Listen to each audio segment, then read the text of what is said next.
അയ്യോ നമുക്ക് കുറച്ച് പെട്ടി പൊട്ടിക്കാം. കൂട്ടത്തിൽ നിങ്ങളുടെ ആ ഗിഫ്റ്റും കൂടെ ഒന്ന് കാണിച്ചു തരാം. അത് വന്നിട്ടുണ്ട്. ആദ്യം വെച്ചത് കുറച്ച് വാൾ പോസ്റ്റേഴ്സാണ് കേട്ടോ. സംഭവം ഞാൻ പറഞ്ഞ തീമല്ല എന്ന് മാത്രം. ഞാൻ പറഞ്ഞത് ഒരു പിങ്ക് തീമിൽ വരുന്ന എന്തൊക്കെയോ സാധനങ്ങളാണ്. ഇത് വേറെ എന്തൊക്കെയൊക്കെയോ തീമിൽ വരുന്ന. നിങ്ങളുടെയൊക്കെ അഭിപ്രായം എന്താ? ഇത് മാറ്റണം, ഞാൻ ഇത് മാറ്റണം എന്ന് വിചാരിക്കുന്നുണ്ട്. നിങ്ങളുടെ അഭിപ്രായം എന്താ? അപ്പോൾ അതും കൂടെ പറ കേട്ടോ. പിന്നെയുള്ളത് ഈ സ്റ്റിക്കേഴ്സായിരുന്നു. നിങ്ങളൊരു ജേർണലിംഗ് ഒക്കെ ഇഷ്ടപ്പെടുന്ന ആളാണെന്നുണ്ടെങ്കിൽ ഈ സാധനം അടിപൊളിയാണ് മക്കളെ. എന്തായാലും വാങ്ങിച്ചു വെച്ചോ, മുതലാവും. എല്ലാ കളർ തീമും നിങ്ങൾക്ക് ഇതിനകത്ത് ട്രൈ ചെയ്ത് നോക്കാം. ഒരുവിധം എല്ലാം ഉണ്ട് ഇതിനകത്ത്. പിന്നെയുള്ളത് ഈ ബാംബോ സ്റ്റിക്കാണ്. ഈ സാധനം 50 എണ്ണത്തിൻ്റെ ചെറിയൊരു പാക്ക് വാങ്ങിച്ച് ഞാൻ ട്രൈ ചെയ്ത് നോക്കിയതാണ്. ബലം കുറച്ച് കുറവാണെന്നേ ഉള്ളൂ. അതർവൈസ് ഇറ്റ്സ് ഓക്കെ, അടിപൊളിയുണ്ട്. പിന്നെ ഉള്ളത് ഈ ക്രേപ്പിൻ്റെ ഒരു എന്താ പറയുക, പേപ്പേഴ്സ് നൈസ്. ഒരുവിധം എല്ലാ കളറും ഇതിനകത്ത് കിട്ടിയിട്ടുണ്ടോ. എനിക്ക് ഭയങ്കര ഹാപ്പിയായി. ഞാൻ ഇത്രയും കളറും അത്യാവശ്യം നല്ല ലെങ്ത്തും ഉണ്ട് കേട്ടോ പേപ്പറിന്. അതുകൊണ്ട് തന്നെ ഞാൻ ഭയങ്കര ഹാപ്പി ആയിട്ടുണ്ട്.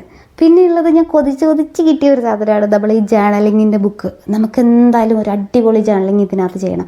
ഫസ്റ്റ് നമുക്ക് ഇതിനകത്ത് ഏത് തീം ജേർണൽ ചെയ്യാതെ ആദ്യം എല്ലാവരും ഇത് കമൻറ്റ് ചെയ്യണം കേട്ടോ, മറക്കരുതാരും. ഞാൻ ഭയങ്കര എക്സൈറ്റഡാണ്. അതുപോലെ പിന്നെ ഉള്ളതൊരു വാൾപേപ്പറാണ്. ഞാൻ പറഞ്ഞില്ലേ നമ്മൾ ആ ടേബിൾ ഒന്ന് റീഓർഗനൈസ് ചെയ്യണം എന്നൊക്കെ, അപ്പോൾ അതിന് വേണ്ടിയിട്ട് വാങ്ങിച്ചതാണ്.